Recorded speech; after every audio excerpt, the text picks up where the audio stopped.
Not surprising because most people work to live, not live to work.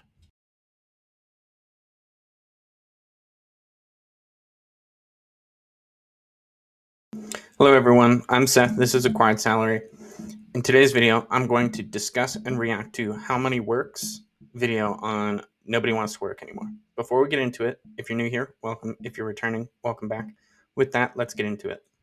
It's a classic gripe of out-of-touch corporate executives hiring minimum wage workers or the trust fund baby who is angry that their gym is busy in the middle of the day. Nobody wants to work anymore. Now, Obviously, this claim is not true, so let's see why How Money Works doesn't think it's true. hate to say this, but by looking at the numbers, they might have a point. Labor force participation is approaching generational lows even after the pandemic, while labor force participation amongst men specifically is the lowest it has ever been. Yeah, I did a video on this. Men are dropping out of the workforce, specifically working age men, which is not a good thing. I think it's something like 6 million in the past couple of years have dropped out of the workforce. Yet, at the same time, I think there's some backwards incentives. So, yeah, maybe the claim nobody wants to work anymore is true. However, the things that CEOs are doing to actually combat the fact that nobody wants to work anymore is not doing anything. These declines have been happening at the same time that unemployment is theoretically quite low, which, if the economists are to be believed, means it should be easy for people who want to get a job, right? But that's not true, especially when you take a look at all the number of fake job postings. Like the JOLTS report claims we have, I don't know, I haven't checked the most recent JOLTS report yet. I think it's something like 8 million jobs. And yet, those 8 million jobs are not all actual real jobs that people are hiring for, because ghost jobs have definitely picked up in the past couple of years since COVID. Well, not quite. And these numbers are confusing at best, or downright misleading at worst. Is people just don't want to go to work. There was a poll I read a long time ago. Only like 18% of Americans feel engaged when they're at work. I hate my... Employee engagement is actually super important to work. I've posted about it on X, but from that standpoint, your productivity in the workforce goes up dramatically when you have workforce engagement, and there's a few levers that you can pull to increase engagement. I just don't recall it off the top of my head. My job! The signs are everywhere. Businesses, especially restaurants, need employees and they need them Dude, now. less than 20% of the country likes their fucking job. Okay, so there are two general Less than 20% liking their country, whether that stat is true or not, is not surprising because most people work to live, not live to work. schools that people fall into when they see that nobody wants to work anymore. The first group are wealthy executives, business owners, or just people who have always worked incredibly hard who don't like that jobs are going unfilled. So they blame. Well, from that standpoint, CEOs have a lot of incentive to work hard because they are compensated incredibly well, especially in comparison to what they were compensated in the 70s. I can show the graph later, but yeah, the hyper wealthy are going to be complaining about nobody wanting to work, but they don't seem to understand that maybe that's because the incentives are misaligned, or that they're not paying their employees enough. Blame it on lazy young people who would rather sit around all day smoking cones and watching skibbity toilets. The second school of thought agrees that yes, people don't want to work. They don't want to work demeaning jobs where they won't get paid enough to support a decent quality of life. It's nice when two groups who are so different can agree on something. So really, the only thing left is to work out why people don't want to work. Now, I think from that standpoint, oftentimes in the world in general, when there's two sides or two opinions on something, we've all identified the same problem and probably have similar conclusions about the problem, just different ways of solving it. in most cases, the jobs that nobody wants to work fall into one of three categories. The first are jobs that are just paying well below market rates given the experience or the location required. Businesses. Yeah, if you're paying well below market rates, of course nobody's going to want to work for you because you are a company that exists in a competitive market. So other companies that are going to pay better or have better benefits or allow people to work from home are obviously going to win out over you as a business owner or a company. It's not rocket science. I don't get why CEOs struggle to understand this. Businesses aren't going to be able to fill a full-stack senior development role in Silicon Valley for $50,000 a year plus equity in their questionable pre-seed startup, but there are still plenty that try. Even entry-level jobs that pay minimum wage in very high cost of living areas are going to be much harder to fill in a city where even finance bros are living in shared housing. Now, hot take alert. But just like there are no shortage of crappy businesses and managers that expect to pay workers nothing for world-class skills and experience, there are lots of workers who expect world-class pay with little or no marketable expertise. One of the most I mean, from that standpoint, most corporate jobs don't really accomplish a whole lot, especially when you take into consideration, A players and the Pareto distribution of work productivity. It's very few people that actually have those top of the line skills that are completing most of the work. Most insightful pieces of data on this issue is this recent survey right here. It asked a selection of Americans what they considered to be the minimum salary they would need to be financially successful. Now, most of the responses to these numbers have been laughing at the Gen Zs just entering the workforce who think that almost $600,000 a year is a realistic salary goal.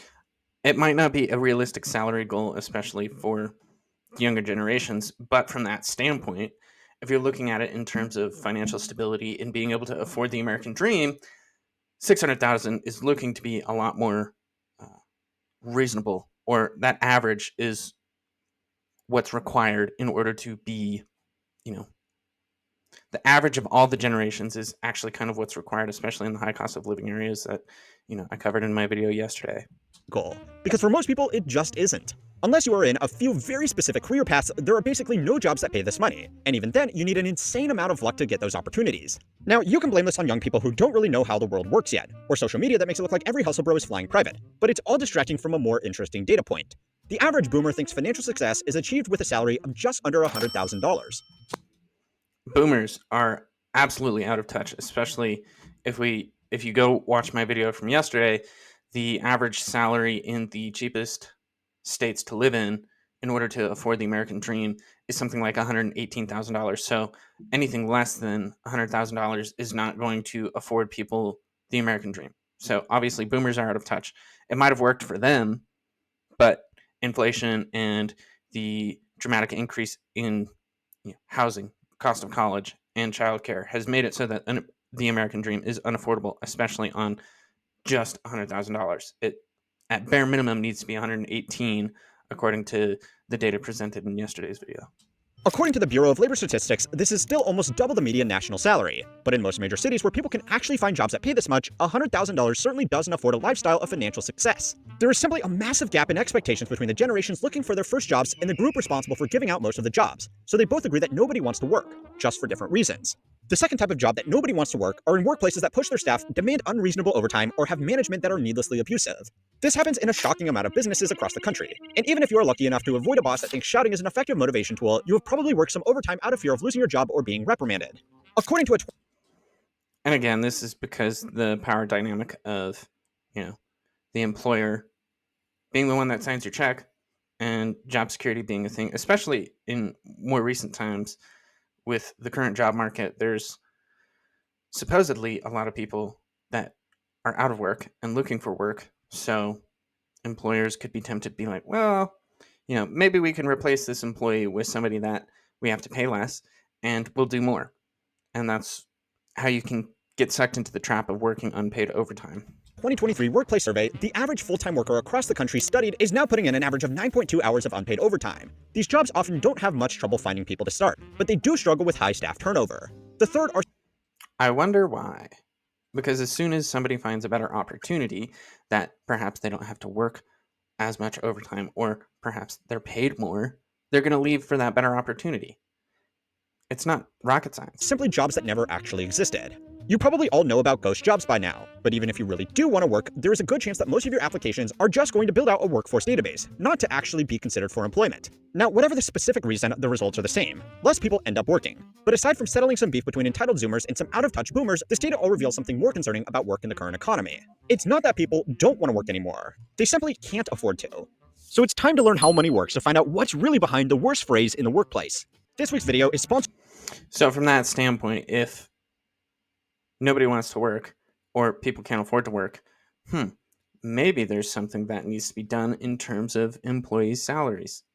Increasing them might make it so that people can afford to work in the first place. Okay, so yeah, there are millions of people out there that think nobody wants to work because they couldn't hire someone with 20 years of experience on a programming language that has only been out for 5 years for $15 an hour. There are also people who don't want to work because they think unless they are offered six figures in their first role out of high school, it's not worth their time, and they would be Again, one of the things you just talked about there is credential inflation, and credential inflation often happens when companies fire recruiters or don't even have recruiters in the first place.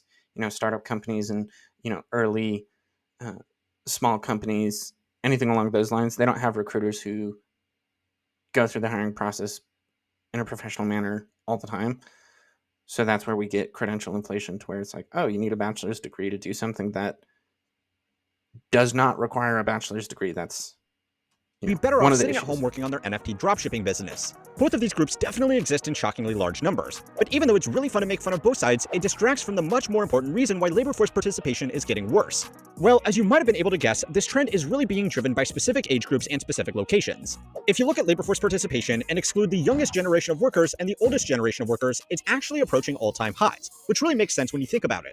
It's common for both men and women to work full-time these days, and for most households, it's simply a financial necessity. So Yeah, because there's a supply and demand issue in terms of there's a lot of workers available, and when there's oversupply, it's going to decrease the price that the consumer has to pay, and the consumer in this case is going to be companies and employers. So obviously that's going to push yeah, wages even down. if people don't want to work anymore, they kind of are stuck doing it anyway. The reason labor force participation has fallen off in general, though, is because the average is being dragged down by a lot of young workers and old workers. The old workers are the easiest to explain, as Old workers are being targeted or falling victim to discrimination such as ageism. Nobody wants to hire somebody that is potentially only going to work for an additional 10 years in their career. Yet at the same time, if you look at it, the average employee retention is 3.2 years, and that's if you don't have a robust training system. If you have a robust training and development system, then it goes up to 5.4 years.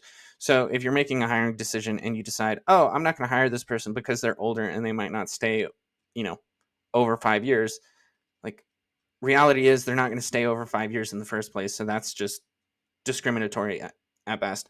And then the younger workers, it's the chicken and the egg problem, the catch 22 of, oh, you need experience to get your first job, because every first job or entry level position requires 2 to 3 years of experience at this point. Nobody really wants to take that risk of making a bad hire. But again, it doesn't cost near as much to make a bad hire for an entry level position as it does a senior level position. So there's obviously some changes that As people could started living occur. longer, retirement ages were pushed back, and more of the population began working in non-physical jobs. As a result, a larger share of the population over 55 remained in the workforce. This has started to reverse, though, as self-funded retirement systems and general asset prices have allowed a lot of over 55s to step back from the labor force, especially after COVID, as a lot of people received severance packages and decided that an early retirement was better than going back to the office.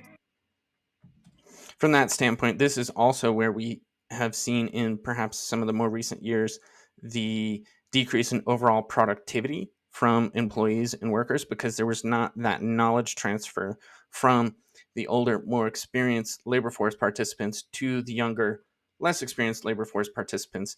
And this is, again, where it gets back to having a robust training and development program in your company is so important, because it creates growth opportunities, which is what the youngest generation really cares about, because everything is so damn expensive. If that doesn't make sense to you, I don't know what else I could say, but from that standpoint, it's pretty logical that we've seen a decrease in productivity because the older people are retiring, as well as not training the younger generations. Like, yeah, obviously, if you're going to require a college degree, but then need additional training, you need to be able to provide that training as a company. Before I go any further, if you're liking what you're hearing, please like this video and share it with someone that might benefit from its message, because it is word of mouth referrals like this that help to grow Acquired Salaries' reach, so I can continue to give you free tools, information, and perspectives you need to live the life you want. Labor force participation from young people just entering the workforce either out of high school or college is also pulling down the average, just for different reasons. More people than ever are getting a college degree, which means they are starting to work later, and fewer people are working part-time jobs while they study. From that Young standpoint, people just entering the workforce either out of high school or college is also pulling down the average, just for different reasons. More people than ever are getting a college degree, which means they are starting to work later, and looking back at that graph, you can start to see men are starting to drop out of college attendance, which also further encourages them to drop out of the workforce at the same time, because there has been this credential inflation where jobs that don't have not required a degree historically now require a degree for some odd fewer people are reason. working part-time jobs while they study because for many, it's simply not worth it given how much debt they are going to be in when they graduate anyway. That just speaks to the student loan and student debt problem, as well as kind of some of the issues that I talked about in my This might previous not also be videos. a shock to you, but it's getting really damn hard to find a job out of college. A few months ago, a post from a professor at Berkeley made the rounds after it spoke about his top students from a top college struggling to find work in technology, an industry that was hiring highly intelligent graduates like this as fast as they could make them just 24 months ago. Previously, a Berkeley CS graduate, even if not a top student, would receive multiple appealing job offers in terms of work type, location, salary, and employer. However, outstanding students, like those with a 4.0 in major GPA, are now contacting me worried because they have zero offers. If that doesn't speak to the fact that recruiters, despite getting a lot of flack in most cases, they serve a very good purpose and help people get jobs. They might not help you on an individual basis when you work with a single recruiter because they're just trying to fill the role. But at that same standpoint, recruiters, they advocate for candidates and they bring hiring managers' expectations to become more realistic. So, in recent years, as we've kind of been flirting with recession and recruiters have been fired, we're seeing a lot of this credential inflation. And it's a huge contributing factor to why these even Ivy League graduates are struggling to get job Suspect this trend is offers. irreversible and likely part of the broader trend impacting almost every employment sector. It's pretty grim stuff coming out of one of the best schools in the country. It might not be the most logical thing to do, but a common reaction from people who can't land a job with a degree they got to make them more employable is to just go get another degree. That's not the solution. If you can't get a degree, if you got a degree and it didn't solve your problem, what is getting another degree going to do to solve your problem? Did you get the wrong degree? Well, then maybe you should have thought about that before you finish that degree. You got to be mindful and consider unemployment rates for what industry that you're going into, as well as the average salary and how much it's going to cost to get that degree. Just going back to get another degree just feeds into the credential inflation problem. It might help you in the end, but there are a lot of people that have master's degrees and they work at Starbucks. So just getting another degree is not the one size fits all solution. The rate of master's and PhD recipients has grown even faster than people getting an undergraduate degree, because that's now normal to stand out in a highly competitive job market. And to be honest, it's a nice way for people to avoid the reality of the job market for another few years. Spending another 2 to 8 years at college to get advanced degrees means people aren't in the labor force, which pulls down the average to look worse than it really is. So those are the ages that are. But then again, at that same standpoint, they're probably not going to get the same job because it's not necessarily solving the root problem. The root problem is having experience because that's what employers and companies care about. They care if you have the skills and the experience in your history in order to do the job. And just getting another degree isn't going to solve that problem per se. Obviously, some of the more advanced scientific fields, if you get a PhD, you have to work in labs and you gain some of that experience, but it's not quite the exact same. So just going back to school to get a degree is not going to, again, solve the Perpetuating problem. this dumb. So from that standpoint, I don't think it's just unnecessarily dragging that number down because chances are they're not going to have an easy time. A lot of master's degrees and a lot of PhDs, depending on which PhD you're getting, is going to result in you still having difficulty finding a job. Myth. But this trend is also highly dependent on location. And to see that, you need to go to the place where apparently the absolute least amount of people want to work.